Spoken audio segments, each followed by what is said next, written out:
Kubera iki Perezida Biden yafunguye imipaka? I would, in fact, make sure that we immediately surge to the border. All those people are seeking asylum. They deserve to be heard. That's who we are. We're a nation that says if you want to flee and you're fleeing oppression, you should come. Mbahaye ikaze kuri The More Life channel, akaba ari Jom imbere yanyu. Mwabanje kugira ngo mbakore aka intro gatoya cyane kuri video mugiye kureba. Ubwo nibaza kubijyanye n'abimukira barimo kwimukira hano muri Amerika ku bwinshi cyane, hanyuma tukaba twaragiye tubyumva cyane muri media, ndetse tukanabibyumva abapolitician bagenda babigarukaho cyane Biden ubwo yinjiraga muri White House muri 2020 yafunguye rwose imipaka, abantu benshi ku bwinshi barinjira. Rero abantu benshi bakomeza kuvuga bati ni ukubera ko mu by'ukuri bashaka guhindura culture y'ibihugu muri West, cyane ko bitari kuva ku izima mu bijyanye no kuba byatakaza izo bita za freedoms zabo. Hanyuma abandi nabo bakavuga bati ni ukugira ngo nyuma ya covid uko mwabonye ko ibihugu bikomakomeye mu burengerazuba bw'isi bitari byiteze uko ibintu byabagendekera baramutse bageza nk'ibyago nk'ibyabaye muri covid. Rero kubera kubura money power cyangwa kubura abantu bakora mu mirimo itandukanye mu nganda naye ari nacyo cyatumye bagenda babishiftinga babijyana hirya mu bindi bihugu bifite abaturage benshi cyane, aho bashobora kuba baproducinga ibintu byinshi ku bwinshi kandi ku giciro gitoya. Byatumye babona yuko mu by'ukuri mu bijyanye na security y'ubuzima n'ibindi aba West cyangwa se twebwe turi mu burengerazuba bw'isi nta mbaraga zihari z'ubutunzi niba tudashobora kwiproducingira ibintu ku bwacu. Ntekereza rero ko nabyo bishobora kuba ari impamvu nyamukuru cyane yatumye bafungura imipaka kugira ngo abantu binjire ku bwinshi, noneho babone abagenda bakora muri izo nganda, bakora mu mirima y'ubuhinzi, cyane ko hari abagwizatunga cyangwa se abaherwe batangiye gushora cyane mu buhinzi, ari nabo bashaka kugira ngo bakontorore ibyo bita food supply. Rero ibyo bintu byose ntekereza ko bishobora kuba factor. Ibyo byose turaza kubirebera hamwe muri iyi video, hanyuma reka tujye muri video nyamukuru turebe uko bimeze. Mbere yuko rero twinjira muri iyo video, reka ngusabe ukande subscribe, hanyuma ukande no kukazogera kugira ngo nituzadupostinga nawe uzajye uhita ubibona, hanyuma dukomeze kuryoherwa n'ibiganiro bya The More Life. Mugire ibihe byiza kandi enjoy this video. Kubera iki Perezida Biden yafunguye imipaka? Igihe Biden yajyaga ku butegetsi mu 2020 yavuze ijambo rikomeye, arababwira ati twebwe turi abanyamahoro nimuze. I would, in fact, make sure that we immediately surge to the border. All those people are seeking asylum. They deserve to be heard. That's who we are. We're a nation that says if you want to flee and you're fleeing oppression, you should come. Imuze tuzabakira. Imipaka irafungurwa. Ariko Biden ni iyihe mpamvu yavuze ati no, nta kibazo nimuze, imipaka igafungurwa, ibihumbi n'ibihumbi by'abantu bikinjira hano muri Amerika? Mu by'ukuri hari ikintu kimwe cyabaye.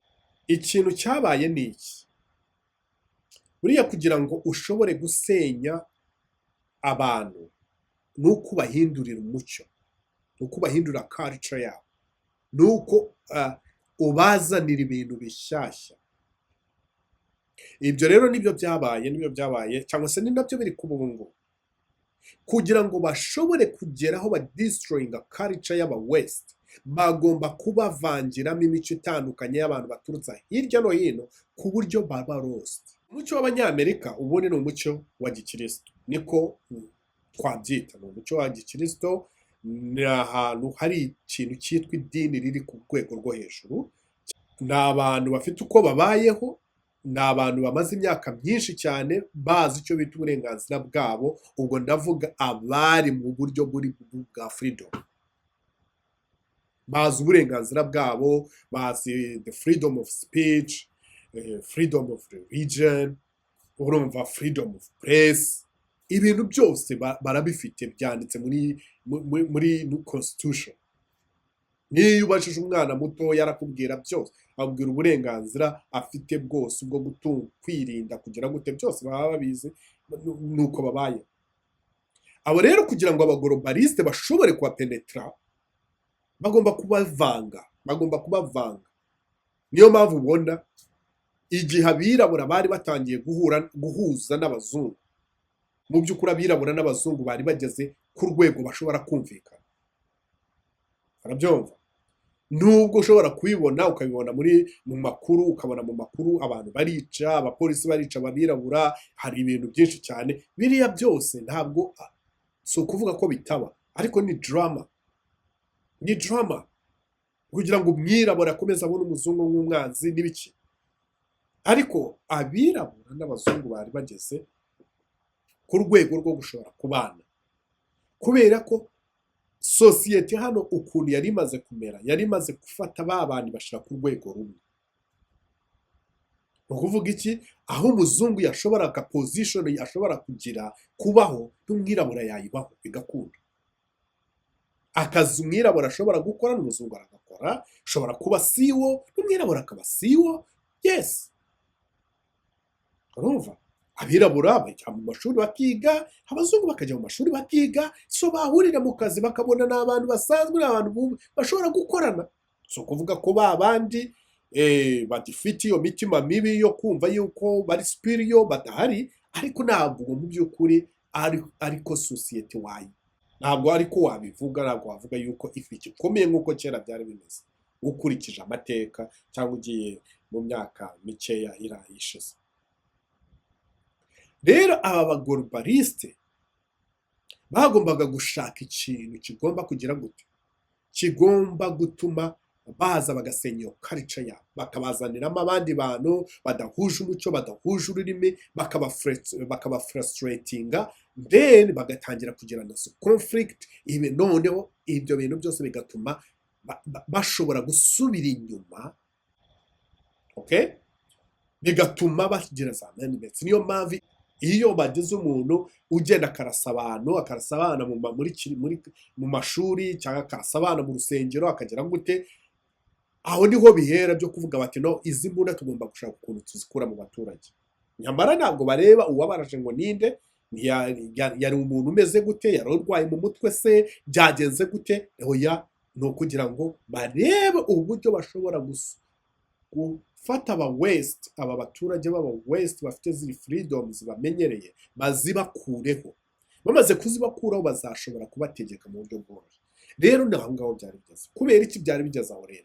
Kubera ko Perezida Trump aza ku butegetsi muri 2015 niho amatora yatangiye, 16 na 7 kugeza 2020.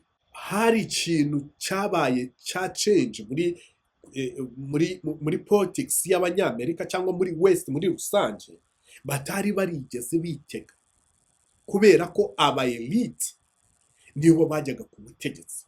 Abo bantu bita deep state batoranyaga nibo bajyaga ku butegetsi. Haza umuntu rero nka Trump batatekerezaga, ufite ibitekerezo byiwe n'ukuntu abivuga n'ukuntu yaktinga, bakavuga bati uyu nguyu ntabwo ashobora kuzakurikiza amategeko yacu, ntabwo azadukurikira, ntazadutega amatwi. Ni nayo mpamvu ubona bamurwanyije kugeza igihe bashatse no kumwica. Ariko bamaze kubona yuko bafite ibindi bintu bagomba gukora, baratangira bamumanipira, nawe ahagarukiye. Murabibona yuko nawe yatangiye gushifitinga. Ni ukuvuga ko hari ikibazo Trump, kuko Trump iriya manda yiwe ya mbere uko yayitwaye nuko ari gutwara iyi ngiyi, urabona ko biratandukanye cyane. Biratandukanye. Kubera iki biri kugenda gutyo? So Trump, reka nsubire kuri Biden 2020 aravuga ati imipaka ndayifunguye. Kubera iki? Abamushizeho nuko babishaka. Fact is, I've made it very clear. Within 100 days, I'm going to send to the United States Congress a pathway to citizenship for over 11 million undocumented people. And all of those so-called dreamers, those DACA kids, they're going to be immediately certified again to be able to stay in this country and put on a path to citizenship. bashakaga ko hasi abantu kubera ko ya union yari yabaye y'abirabura n'abazungu batangiye kumva ibintu kimwe bashobora kujya hamwe bagatora umuntu nka Trump. Byari bitangiye kuba ikibazo gikomeye cyane kubera ko mbere bashoboraga kumanipira one group bakayimanipira bakayibwira bati no, bakayiyo influence kugeza ubwo batoye wa muntu wabo bashaka. Ariko 2016 byaranze, batora umuntu batitegaga ko yatorwa. 2024 nuko nguko naho byagenze, ntabwo batekereza ko Trump ashobora kugaruka, ariko barabibona babona ko bidashoboka. Ariko 2020 impamvu babikoze ni ukubera ko hari habaye exodus y'abirabura benshi bava mu ishyaka rimwe bajya mu rindi. Urabyumva? benshi bari kuva mu ba Democrat bajya mu ba Republican. Batangiye kubona manipulations z'aba Democrat, uburyo baba manipira. Hagombaga kuboneka nanone umubare mwinshi wo gusimbura abo birabura benshi bahindutse abakonservateri. Okay? Ni nayo mpamvu bari bazanye aba bantu kugira bashobore kubasimbura. Iyindi mpamvu njyewe nekereza yatumye Biden afungura imipaka ni ukugira ngo aba bantu bose bongere binjire, umubare w'abo bantu wiyongere wo gutora abademokrate. Noneho mu gihe kiri imbere batazongera guhura na mistake yabaye muri 2016 yo gutora umuntu utari umuntu politician, utari elite, utari muri club. Urabyumva? Ni nayo mpamvu ubu ngubu ubona aba Republican n'aba Democrat bananiwe kumvikana kuri iki kibazo cyabimukira, none bikagenda bikanaafecta ni Burayi no mu bindi bihugu. Urabyumva? So unushobora gusenya culture y'abantu utazanye n'abantu. Uzarebe ni Burayi uvuganye n'abazungu b'i Burayi cyane abanyaburayi, arakubwira ati no, Uburayi bwarahindutse, bwanditse nka Afrika, ntabwo tuzi niba Uburayi bukibaho. Ati umwana wanjye ashobora kujya ku ishuri akagaruka abantu bose yiganye nabo muri class batavuga ururimi rw'akavukire. Umwana wanjye akaba lone iri muri class kubera ko abana bose barimo majorite yabo n'abana bavuga izindi ndimi, baravuga Icyarabu, baravuga indimi zitandukanye. So ntabwo ibyo bintu bari barigeze babyitaga. Abo rero abazungu nta muntu wishimira kuva muri comfort zone. Ntimubibone wumva ngo banga birabura bagira ngo nta muntu ushaka kugira ngo uve muri comfort zone yawe, biragoye kubyumva ibyo bintu. Turabyo ngo ujye ku muhanda n'ujye kureba ubona abantu mudahuje utigeze utekereza nibo majority. Nkuko London imeze cyangwa se wabonye muri London abategetsi hafi ya bose nabo mu idini rya Islam bahoze, hari video nahoze ndeba berekana abayoboye imijyi yo mu Bwongereza, abenshi n'abafite amazina y'abayisilamu, bikabavanga cyane ntibabyumve. Iyo comfort rero barimo kugerageza kubakuramo niyo kugira ngo babacishe bugufi kugeza ubwo batangira kwandika amategeko agomba gushiftinga akabakuraho za privilege zose bari bafite kugira ngo bashobore kuba bajya noneho ku murongo neza wo kuyoborwa no kuyoboka. Nuko nguko isi igomba reka kugenda. Arabyumva? Njyewe nahoze nganira n'abantu ndababwira nti Imana nsenga yarumvise, kubera ko iyo tuza kugira nta nubwo nzi uko bizagenda Trump navaho, ushobora kuvuga uti Trump ariko ni umuntu mubi, yazanye ekonomi yarayishe. It's true, ntabwo mubeshya. Iyi manda rwose ya Trump, ibyo yavuze byose azakora ntabyo yakoze, nta n'ibyo ari gukora, nta n'ibyo azakora. Kubera iki?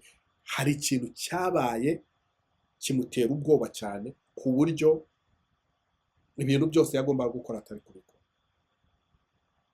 Ntabwo icyo kintu tukizi, ariko ugiye ukareba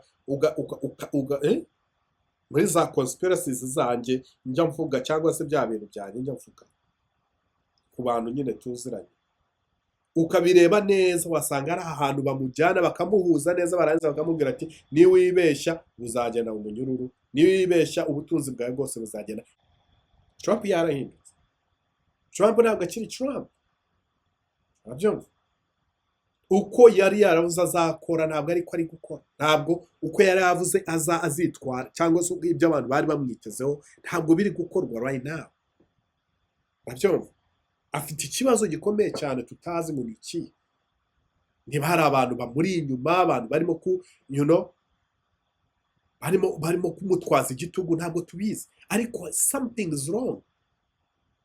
Ariko icyo narimo kuvuga ni iki cya migration, aba bimukira, aba bantu babafunguriye imipaka ari ibintu bibiri. Muze mwiyongere muri nuza mu bantu batora, noneho twebwe tuzashobore kugira imbaraga mu gihe cy'amatora. Aba bantu baze basimbura abirabura benshi including myself, bataye abademokrati bakagenda mu ba republican. Urabyumva? Now Trump azashobora kubasubizayo cyangwa bazagera ku mugambi w'aba demokrati? Ibyo tuzakomeza tubiganireho, turebe uko bimeze. Tuzagenda tubirebe, niba ikizabitubwira cyane ni igihe tuzaba dutoye nyuma y'iyi manda, tukareba uzatorwa ni ari umudemokrate n'ibyo azakora nyuma yaho. Ariko Imana isenga izatubabarire, ibe ikomeje kudufasha, kuko aba bantu bitwa ngo ni abantu ngo bigenga bakora ibyo bashaka, iyo babigiyemo bakora ibyo bashaka ko maze abantu bagahangayika. Ngayo rero nuko nguko izo nizo conspiracies zanjye kano kanya.